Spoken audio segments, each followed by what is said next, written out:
બંગાળ ઉપસાગરની well marked low pressure system છે તે ગુજરાતમાં આવવાની શક્યતા રહેશે. ઉપરાંત પ્રયાગરાજ અને આગ્રા રાજ્ય તરફની જે મોન્સૂન ધરી છે એ પણ નીચે આવવાની શક્યતા રહેશે.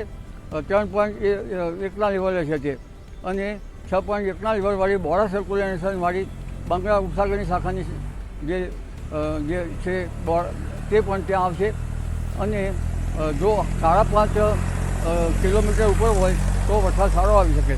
આ ઉપરાંત દક્ષિણ ગુજરાતમાં પણ એક સિસ્ટમો બની રહી છે, અને લગભગ દક્ષિણ સૌરાષ્ટ્ર અને મધ્ય ગુજરાતમાં પણ તેની અસર થશે. એટલે મધ્ય ગુજરાતના ભાગોમાં, વડોદરા વગેરેના ભાગોમાં ભારે વરસાદ થવાની શક્યતા રહેશે.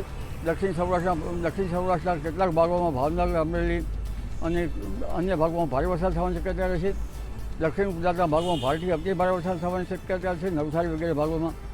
અને આ જે ઝાકરી વરસાદ થયો છે એટલે અમદાવાદ, ગાંધીનગરના ભાગોમાં લગભગ 28-29 સુધીમાં હળવા ભારે વરસાદ ઝાપટા પડવાની શક્યતા રહેશે.